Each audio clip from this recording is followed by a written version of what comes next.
Good morning, children. So, we are in lecture number 2 of chapter 17. That is, following the Mahatma, part 1. Now, see, children, before starting this lecture, I have elaborated a detailed information about Mahatma Gandhi in chapter number 1. Right? In chapter number, sorry, it was not my fault, sorry, it was lecture 1. It was chapter 7, sorry for it. क्योंकि ऐसे बोलने की टेव है ना chapter number 1 से. So let us also elaborate the things which was of past. Mahatma Gandhi was a practicing lawyer. Before that, he studied in India. And I told you in first lecture that we should be proud of our Bhavnagar because Mahatma Gandhi has completed his Bachelor of Arts. That means his arts degree was concluded in Bhavnagar. आज जिसको आप sir PP institute of science देख रहे हैं, उस वक्त वो science college नहीं थी, वो आर्ट्स कॉलेज थी और उसमें महात्मा गांधी ने पढ़ाई की है. शायद आप कोई बार यूनिवर्सिटी आप जाओ तो कोई बार पीपी इंस्टीट्यूट के दरवाजे पे जाना, आप उसके सीढ़ी उसकी जब सीढ़ियाँ चढ़ोगे तो राइट हैंड साइड पे बहुत बड़ा मार्बल स्लैब में लिखा है Mahatma Gandhi studied in this college. That means we are proud that our Bhavnagar holds such a dignity, right? So that was the thing.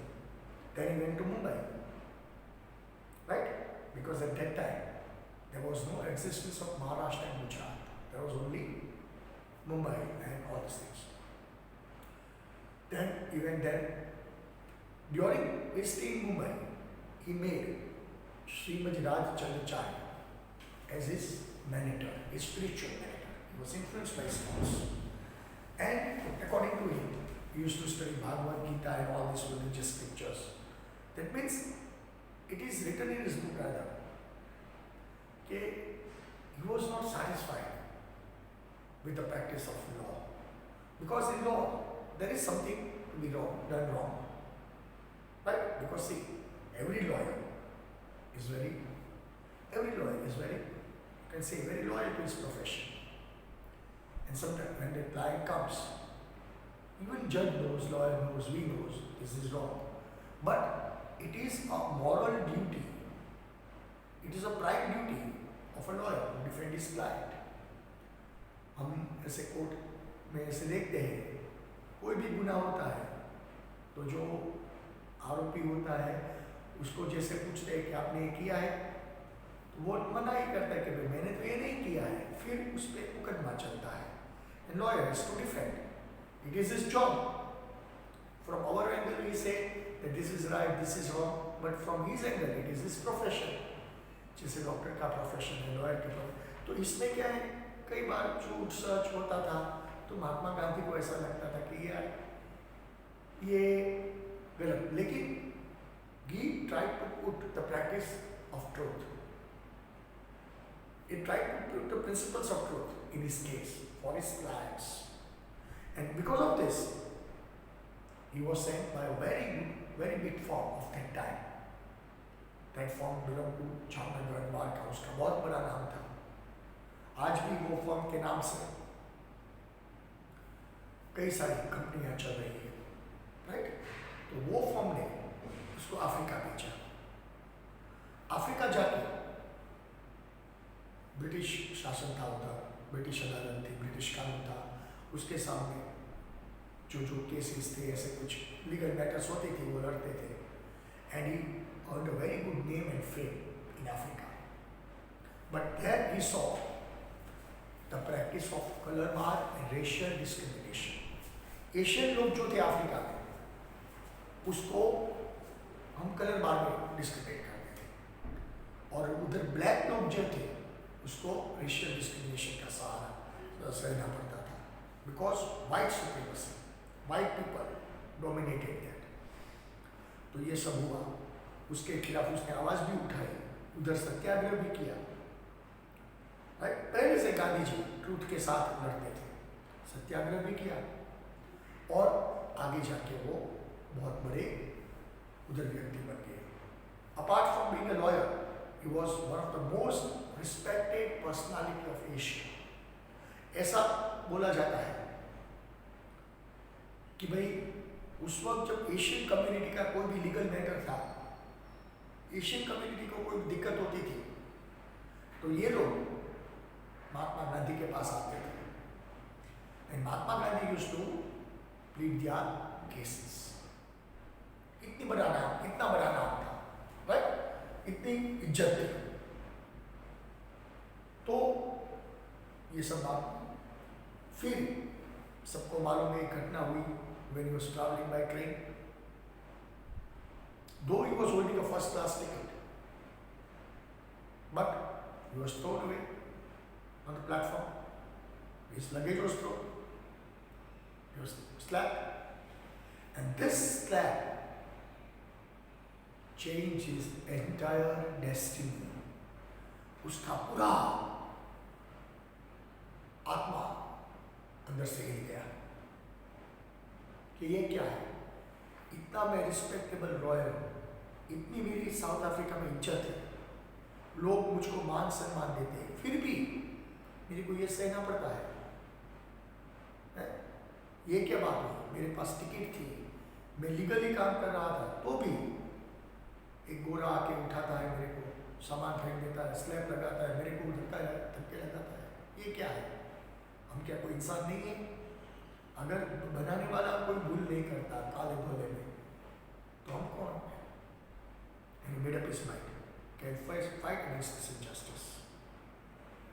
At that time, a second thought also sprang in his mind कि अगर ये एक slab है, तो मेरी भारत माता भी गुलाम है, सेम शासन की, ब्रिटिश शासन की। तो सोचो, उस वक्त मेरे भारतवासी भाई बहन कितनी स्लैब खाते होंगे, कितना शोषण सहते हो। बहुत हुआ, नहीं करनी है प्रैक्टिस, मेरे को अफ्रीका छोड़ना है। And he made up his mind to leave Africa. He left Africa at the prime of his career. एक शायद आपको 9th स्टैंडर्ड गुजराती में, अगर मैं गलत नहीं तो लास्ट, अगर कोई बुक चेंज नहीं हुई है तो जो ओल्ड सिलेबस था 9th स्टैंडर्ड का गुजराती का, उसमें एक लेसन आता था, चैप्टर, जब महात्मा गांधी को अफ्रीका से हिंदुस्तान आना था, जब उसने डिसीजन लोमार काउंसिल में रखा, मतलब लॉयर्स की जो काउंसिल होती है, उसने रखा कि भाई चलो मैं अफ्रीका छोड़ने वाला हूँ, मेरे को हिंदुस्तान जाना है। Number of lawyers tried to convey him that, please, you don't leave this Africa. We need you. You are one of the best lawyer practicing here. And you are such a person where even judges are scared because you are fighting with a weapon of truth. ये बिल्कुल बात सही है कि उधर court में गांधी जी की दलील के आगे जजेस की भी बोलती बंद हो जाती थी। जजेस भी सोचते थे हम क्या फैसला दें, और कई बार ऐसा होता था जो जजेस ब्रिटिश जजेस थे उसको ही मजबूर होके शासन के खिलाफ फैसला देना पड़ता था। इतनी स्ट्रॉन्ग दलील थी गांधी जी की, इतनी बढ़िया उसकी दलील थी, but it was totally on the effect of truth. So लोगों ने समझाया, उसके लॉयर्स मित्रों ने, सबने कि आप मत जाओ, लेकिन गांधी जी फर्म थे, सब कुछ छोड़ के हिंदुस्तान चले आए। इधर इसके पॉलिटिकल मैनेजर थे गोपाल कृष्ण गोखले, जो मुंबई में थे उस वक्त, राइट। गोपाल कृष्ण गोखले से अपनी मन की बात रखी कि मेरे को कुछ करना है फ्रीडम के लिए, अभी प्रैक्टिस नहीं करनी है मेरे को। तो गोपाल कृष्ण गोखले ने उसको सुझाव दिया था कि भाई पहले ये जुग शुरू करने से पहले आप ग्राउंड वर्क करो, बेस होमवर्क करो. And with his instruction, he toured all over the nation for almost 1.5 years. पूरा हिंदुस्तान का भ्रमण किया, लोगों की तकलीफें देखी, ब्रिटिश शासन के अत्याचार देखे, सब कुछ अपनी आंखों से देखा, सब कुछ समझ गए. और एक दिन ऐसा आया कि he started his first Satyagraha, that is called Champaran सत्याग्रह. चंपारण जो बिहार का डिस्ट्रिक्ट है, उधर फार्मर्स इंडिगो की प्लांटेशन करते हैं, they grow indigo. And as per rule रहा है, establish rule, as per law और रूल, उसके बनाए हुए कानून नहीं था, उस ब्रिटिश शासन के बनाए हुए कानून. 70 part was taken away by traders and only 3 part was given to farmers. Now see, this is total injustice, because see, from sowing to harvesting, farmer puts a huge labor, toiling work in his field, right? Sowing से harvesting तक न जाने क्या क्या चीजें करनी पड़ती थी, और उसका मुआवजा सिर्फ 3 पार्ट. और ऑपोजिटली आप देखो, जो लोग घर पे बैठे थे, ऐश आराम कर रहे थे, हुकूमत चला रहे थे, जो शासन करते थे, उसका हिस्सा 17 पार्ट्स. ताकि मैं आपको एक सरल भाषा में समझाता हूं कि अगर 100 रुपया का आप 20 पार्ट बनाओ तो 5 रुपीज का एक पार्ट बना. अगर 100 रुपया की कमाई हुई तो 100 रुपये में से 85 रुपीज ब्रिटिश ट्रेडर्स को चला जाता था, और सिर्फ 15 रुपीज हमारे इंडियन फार्मर्स को मिलता था, राइट? और ये बात हुई, ये तो बस सरासर नाइंसाफी है.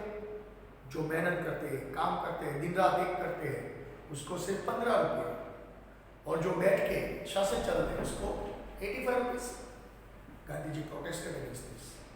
District magistrate of Champaran ordered him to leave the boundaries of Champaran. Gandhi ji denied. Sorry, आप मेरे को अपना गुनाह बताओ, अपना क्राइम बताओ, मैंने कौन सा गुनाह किया है कि आप मेरे को तड़ी पार कर रहे हो?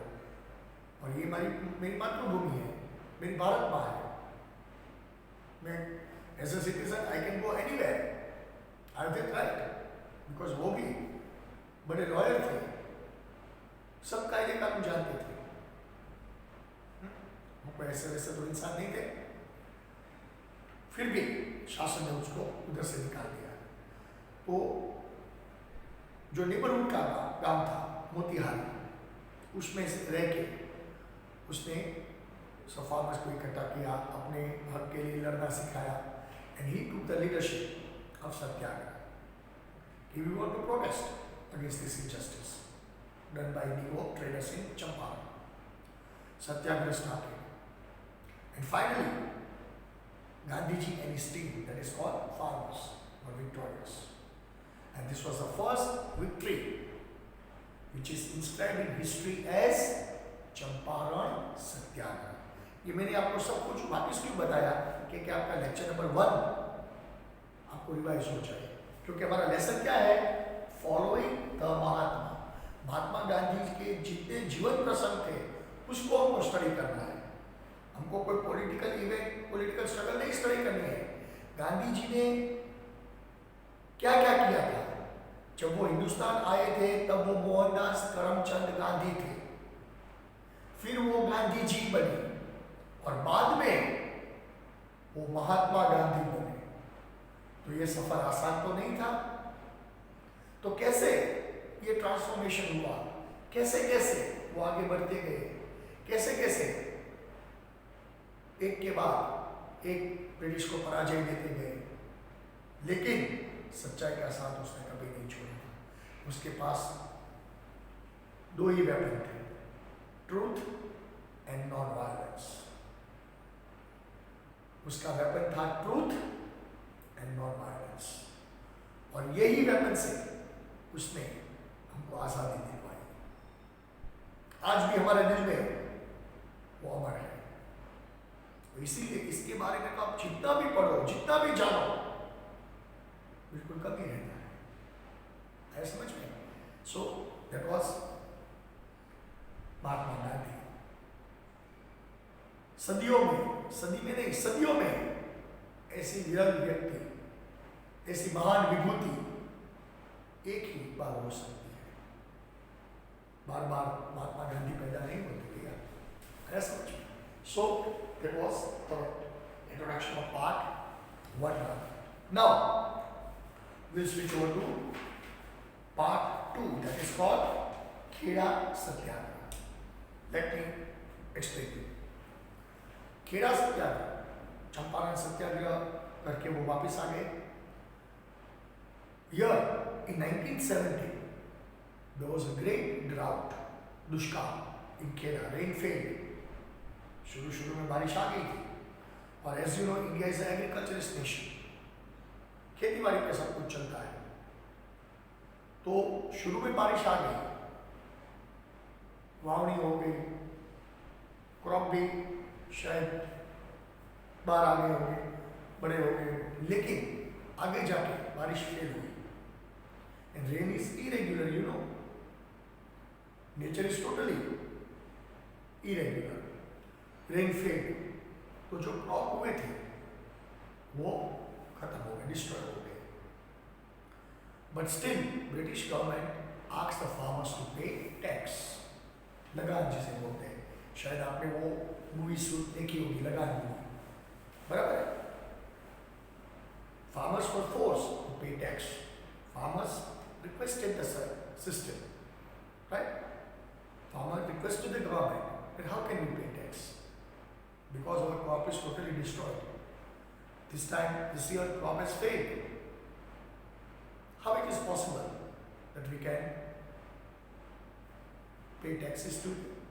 But government was adamant. Government जीत पे खड़ी थी कि जो भी हो आपको टैक्स तो भरना ही पड़ेगा, बराबर? Farmers came in a helpless situation. They were totally the victim of disaster. And finally, they approached Mahatma Gandhi.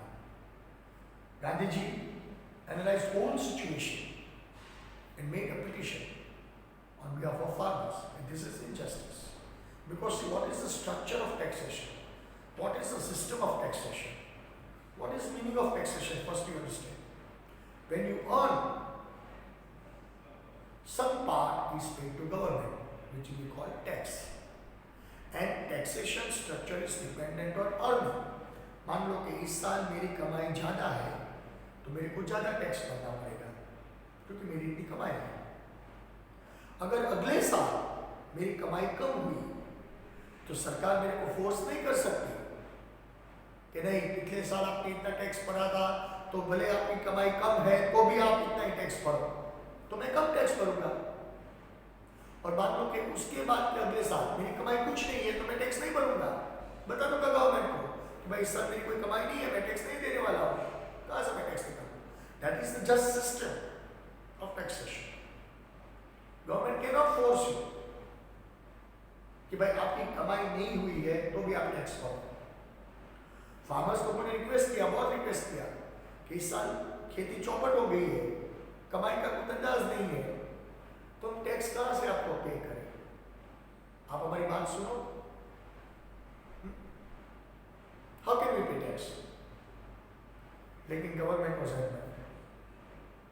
Gandhi ji undertook this leadership कि हम आंदोलन करेंगे, सत्याग्रह करेंगे, कि जब तक टैक्स नहीं माफ होता तब तक हम चुप नहीं बैठेंगे।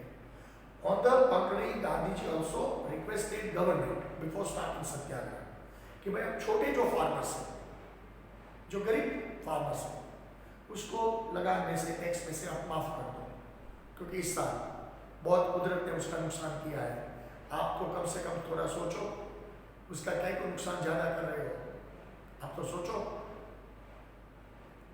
तो उसका आप टैक्स माफ करो। ऑन द कॉन्ट्ररी, जो बड़े फार्मर्स हैं जिसका कुछ हुआ था जो कैपेबल थे, उसके पास से आप शायद थोड़ा बहुत टैक्स ले सकते हो, क्योंकि वो कैपेबल है, वो मैनेज कर लेंगे, वो कमाए हुए हैं, तो उसको बहुत दिक्कत नहीं आएगी। लेकिन जो गरीब वर्ग है, जो गरीब फार्मर्स है, जो खाने के लाले हैं, वो कहाँ से आपको टैक्स पे करेंगे? But government was not there to listen a single thing, so satyagraha started. Gandhi ji started Satyagraha and then he got a very able companion जो आगे जाके भारत के भाग्य विधाता बनने वाले थे, हमारे प्यारे सरदार वल्लभ भाई पटेल का उसको साथ मिला। तब उस वक्त वल्लभ भाई पटेल गुजरात हाई कोर्ट में लॉ की प्रैक्टिस कर, वो वकालत कर रहे थे। एक दो बार साबरमती आश्रम में उसको मिले थे। He was influenced by Mahatma Gandhi because basically Gandhi ji was also a lawyer। एक बार मैंने गांधी मूवी में देखा है, एक बार गांधी जी का लॉयर लोग के साथ वो बातचीत हो रही थी अहमदाबाद में। सरदार वल्लभ भाई पटेल उधर गए थे, बैठे थे, and he was so much influenced by thoughts of Mahatma Gandhi that on that day he declared कि बापू आप मेरे अपने शरण में ले लो, मैं आपसे बहुत अभिभूत हूँ, आपके विचार मेरे को बहुत अच्छे लगे। So he was already impressed by Mahatma Gandhi from the initial stage। अभी ये खेड़ा सत्याग्रह की बात है, वल्लभ भाई Patel resigned from his practice as a lawyer in High Court and started Kheda Satyagraha as a companion of Mahatma Gandhi. तो ये जो दो महान विरल विभूति थे, एक थे महात्मा गांधी और एक थे सरदार वल्लभ भाई पटेल, जिन्होंने खेड़ा सत्याग्रह को कामयाब बनाया। और आगे जाके तो उन्होंने कैसे भारत माता की सेवा की सब जानते हैं। लेकिन उधर से सरदार वल्लभ भाई पटेल का साथ महात्मा गांधी को मिला था, ऐसे बोला जा सकता है। आया समझ में? सो लेट अस पूरा टॉपिक आपको समझ में आ गया? Now I am reading out my topic, right? Khera district of Gujarat experienced famine in the year 1970. The agriculture production was destroyed. Still, the British government, instead of waiving off, keeping off, cancel karna, waiving off the tax, tried to collect tax from the farmers. Right? Farmers ने request किया कि इस साल आप लगान जाने दो, tax जाने दो, वेव ऑफ कर दो, लेकिन नहीं, हम ये नहीं करेंगे भैया, आपको टैक्स तो देना ही पड़ेगा। So, under the leadership of Mahatma Gandhi, the farmers started satyagraha against the British, means against the system, against government. Gandhiji told the farmers that they would not pay the tax until government accepted their demand. सरकार ने कई सा atrocities की, डराने धमकाने की कोशिश की, लेकिन फार्मर्स झुके नहीं और महात्मा गांधी की लीडरशिप में वो लोग डटे रहे, राइट? सरदार वल्लभ भाई Patel quit his practice as a lawyer as a mark of protest and joined Gandhi ji. वकालत छोड़ दी है गुजरात हाई कोर्ट में, सरदार वल्लभ भाई पटेल नहीं करनी है वकालत, और गांधी जी के साथ वो खेड़ा सत्याग्रह में जुड़ गए, बराबर है? Gandhiji wrote a letter to the collector that if the tax of the poor farmer was waived, then the richer farmers would pay the regular tax.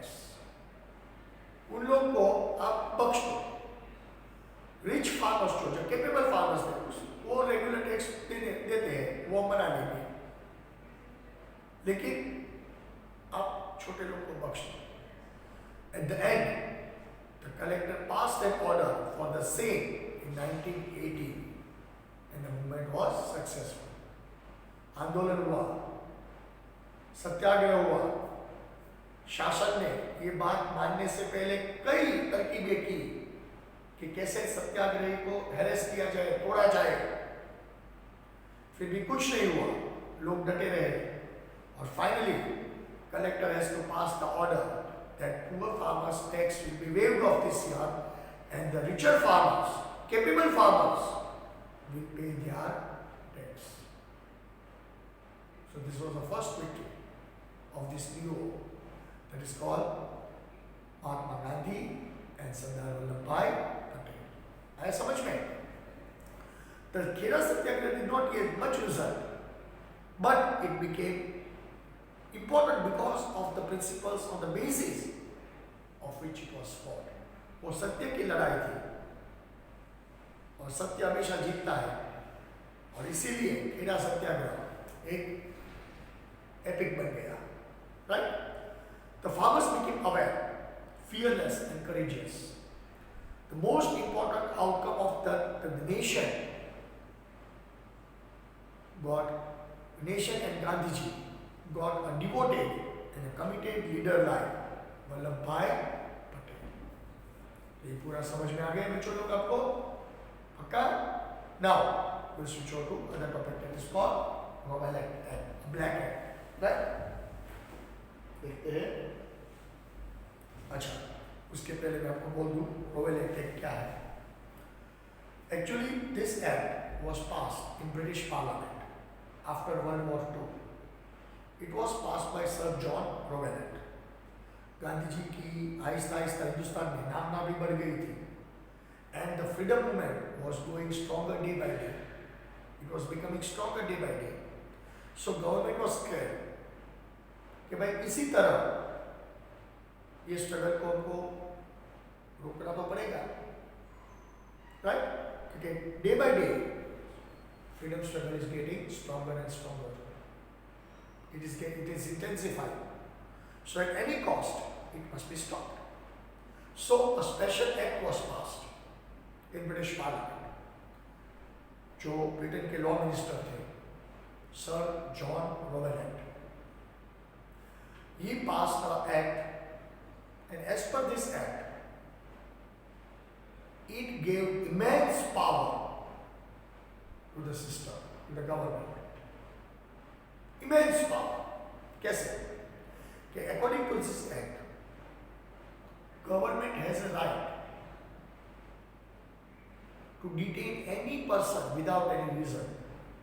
Number one, to keep him in jail for unlimited time. Number two. Number three, trial was not necessary. Number four, whatever government said, whatever system said was true. No permission was granted to the accuser. वो अपना defence नहीं कर सकते थे. तो जैसे तो कोई कानून दुनिया में नहीं है कि किसी भी व्यक्ति को आप शक की नज़र से देखते हो और उसको अनलिमिटेड टाइम तक जेल में बिठा देते हो, उसका गुनाह क्या है वो भी आप नहीं पता कर सकते हो, उस पर कोई ट्रायल भी नहीं करा सकते हो और उसको जेल में बिठा देते हो. This is total injustice. Because as per law whatsoever amount of crime is done. आपने देखा था वो कसाब का इंसिडेंट, कितना बड़ा क्राइम था, तो भी उसको 24 घंटे के अंदर मजिस्ट्रेट के सामने पेश करना पड़ा. Because it is according to law everywhere. Accuser must be presented before magistrate, means court of law, within 24 hours of his detention. It is compulsory. लेकिन ये एक्ट में कोई ऐसा प्रावधान ही नहीं था. इंटेंशनली ये एक्ट बनाया गया था. क्यों? Because system wanted to crush the freedom movement which was growing superior day by day. Understood? System wanted to crush us, and taking the clue, taking the shelter from this act, they wanted to imprison the freedom fighters. लोग समझ गए थे कि भाई ऐसा कोई कायदा है ही नहीं, कानून है ही नहीं, ये हमारे वास्ते ही बनाया है. क्यों? कि हमारी आज़ादी की जंग को वो वीक कर सके. Gandhi ji called this act as a black act. Why? Because he was also a lawyer. और अपनी लॉ की किताब में, अपनी लॉ की प्रोफेशन में कभी भी ऐसा कानून नहीं देखा था. So he called this act as a black act. And people all over India vehemently oppose this act. इसका ज़्यादा असर, इसका ज़्यादा ऑपोजिशन सिटी में ज़्यादा हुआ था। है समझ में? So let us Robelet Act and Satyagraha 1990. England was victorious in World War I. At the same time, Robelet Act was implemented by the Britishers to control the public unrest and anti-colonial activities. Right? The Robelet Act authorized the government to exercise stricter control on the press. Press को भी ban कर दिया था। Press वाले को भी उठा लेते थे क्योंकि उसकी नज़र में उस वक्त लोकमान्य तिलक वो सब बड़े बड़े एडिटर्स थे और लोकमान्य तिलक तो कैसा लिखते थे, बिंदास लिखते थे। उसका मराठा देखो, केसरी देखो, बहुत बढ़िया न्यूज़पेपर था और सिस्टम के खिलाफ लिखते थे, लोग को जागृत करते थे। आज की जैसा वो प्रेस नहीं था, सच्चा प्रेस था। The Robelet Act authorized the government to exercise stricter control on press, arrest without warrant. किसी भी व्यक्ति को आप घर से उठा लो, राइट? रात को अगर बिस्तर में सोता है उधर से उठा लो, उसको बताने की जरूरत भी नहीं है कि आपका गुनाह क्या है। सरकार को जो ठीक लगे वही गुनाह है, कोई भी चार्जेस बना दो। तो ये तो डिक्टेटरशिप हुई ना, दादागिरी हुई ना।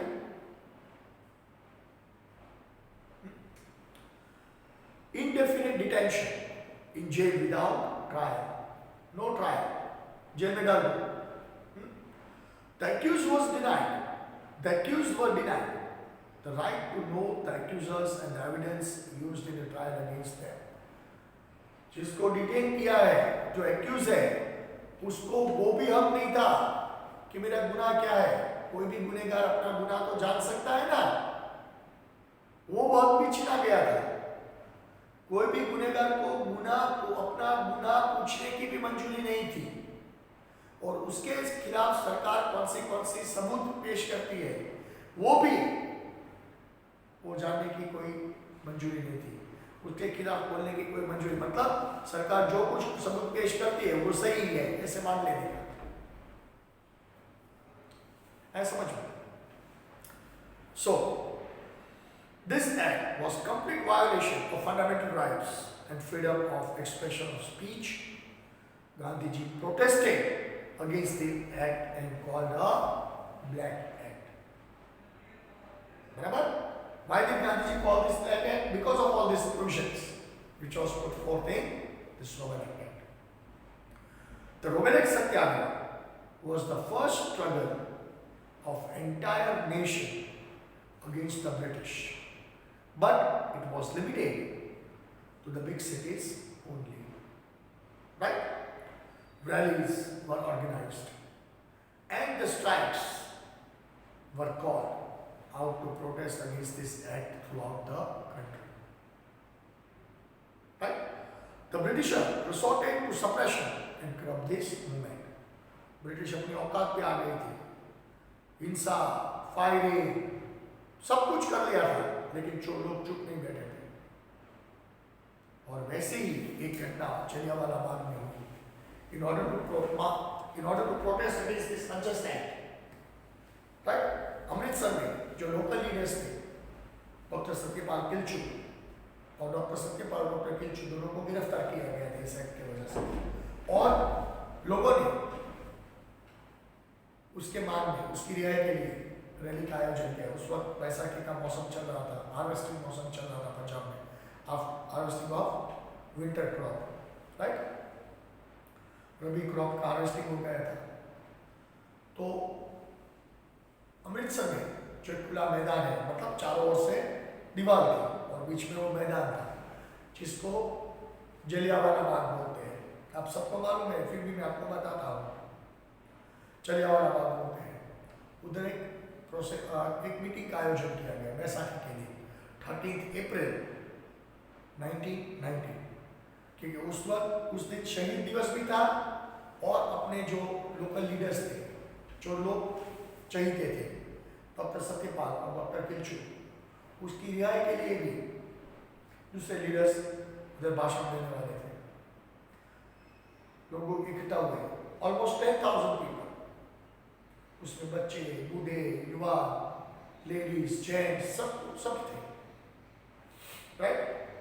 बिल्कुल पीसफुल एक्टिविटी चल रहा था। This people was totally unarmoured. आपको मालूम है, आपने देखा ही है। दुर्भाग्यवश वो जगह में एंट्री और एग्जिट दोनों के लिए एक ही दरवाजा था, एक ही गेट था, और बीच में कुआं था। आपको मालूम है। उस वक्त अमृतसर की परिस्थिति वैसे भी खराब थी, तो सेक्शन 144 वॉज इम्पोज इन अमृतसर। तो सेक्शन 144 के तहत 4 लोग से ज्यादा कहीं भी इकट्ठे नहीं हो सकते। वो बात सही है। सेक्शन 144 जब लगता है तो सिटी में, जगह में, पूरा जगह में 144 लगने से कोई भी आप 4 लोग से ज्यादा इकट्ठे नहीं हो सकते। इधर तो 10,000 लोग से ज्यादा इकट्ठे हुए थे। सेक्शन 144 लगा हुआ था। तो उस वक्त जो अमृतसर का जो एसपी था, general Dyer, along with his police force, rushed to the spot without giving any prior warning or whatsoever it is. He locked the gates. Right? He locked the gates and ordered his men to fire at this innocent people. 1-1.5 घंटे तक ये नरसंहार चला। ये कब रुका? जब सारी गोलियां खत्म हो गई, सारी बुलेट्स खत्म हो गई, कई लोग मरे। Commission was installed, Hunter commission, inquiry commission. According to that commission, report was produced. 379 people were killed and 1,200 injured. लेकिन वो रिपोर्ट सरासर गलत थी। पैरेलल एक इंक्वायरी बिठाई गई थी कांग्रेस पार्टी की तरफ से, और वो इंक्वायरी में पता चला कि more than 1,000 people were killed and more than 1,500 to 1,700 people were injured. So this was a great massacre. It was bolt out of blue. Not a single Indian could expect this type of incident. पूरे देश में सरकार की आलोचना हुई, जबरदस्त विरोध हुआ, सरकार डर गई। उसने रातों रात जनरल डायर को इंग्लैंड भेज दिया ताकि कुछ इधर कुछ ना हो। उधर जाके जनरल डायर को पनिशमेंट मिलना तो दूर रहा, उसका सम्मान हुआ उधर। He was awarded 2,000 pounds and a sword as a mark of respect, as an honor by Queen. Why? Because he has killed more than 1,000 innocent people of India. It was a great act of bravery. बहादुरी का काम करके वो आया था कायर। वो कायर हिंदुस्तान में बच्चे, बूढ़े, औरतों को मार के बहुत बड़ा बहादुरी का काम करके आया था, इसीलिए उसको इनाम मिला। And this was great shock to each and every Indian. Gandhi ji totally lost faith in British government. ऐसी सरकारें सजा देने इतना दूर रहा, उसको आप सम्मानित करते हो और डरे हो, लानत है आप पे। ऐसा समझो। Then after this incident, Gandhi ji started non-cooperation movement. आपका बिल्कुल समझ में आ गया बच्चों? Okay, let us see. As a part of protest against Soviet attack, the people of Punjab announced the strike on 30 March and 6 April 1990. The condition of Amritsar was almost out of control. At this martial movement, Section 144 was imposed in Amritsar, was declared in Amritsar. A meeting was organized on 13th April, the day of Baisakhi, in the Jallianwala Bagh to pay tribute to martyrs and also protest against the arrest of Dr. Satyapal and Dr. Kirchi, local leaders. Approximately 10,000 people gathered in this meeting. इसमें बच्चे, बूढ़े, सब थे, ladies, gents, सब। General Dyer blocked the only exit of the bar and ordered firing at the unarmed people gathered there. The firing started without any prior notice or warning. There were high walls around it so people could not escape the constant firing. It stopped only when the soldiers ran out of ammunition. As per official record, Water Commission, 379 people died and 1200 were injured. But in reality, जो कांग्रेस ने committee बिठाई थी, सर्वे किया था, उसमें 1000 से ज़्यादा थे. The casualties were more than mentioned in the official report. Gandhiji completely lost faith in the sense of British justice and fairness. पूरा खत्म हो गया था. Right? उस वक्त से ब्रिटिश पे भरोसा करना उसने बंद कर दिया था. ये था जलियांवाला बाग का इंसिडेंट. फिर भी आगे में गुरुदेव रवींद्रनाथ टैगोर, ये घटना के बाद टैगोर को नाइटहुड का खिताब दिया गया था. वो उसने लौटा दिया नॉन कोऑपरेशन मूवमेंट के वक्त. The award was given by King or Queen of England to a person for an outstanding success or public work as talent. और गुरुदेव रवींद्रनाथ टैगोर कैसी टैलेंट थी सबको आके पूरी दुनिया को मालूम है. उसको नाइटहुड का खिताब दिया गया. Rabindranath Tagore renounced knighthood as a protest against Jallianwala Bagh massacre. जब ये घटना हुई ना, तब गुरुदेव रवींद्रनाथ टैगोर ने ये खिताब वापस कर दिया कि एक तरफ से आप हमारे निर्दोष भाई बहन की हत्या कर रहे हो, दूसरी तरफ आपको खिताब दे रहे हो, नहीं चाहिए आपका खिताब, रखो अपने पास. बराबर है. तो ऐसा उनका स्वभाव था. तो ये है हमारा second lecture. Right? Now it is your time to take your homework. Come on, children.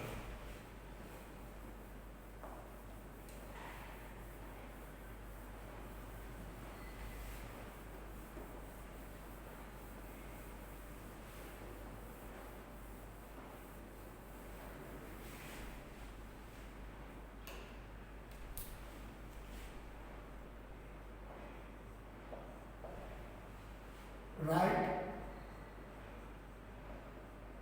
a short note on Kheda Satyagraha. Kheda Satyagraha.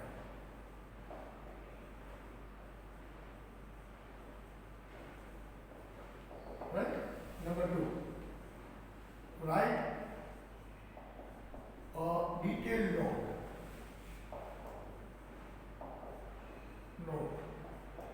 On Jallianwala Bagh.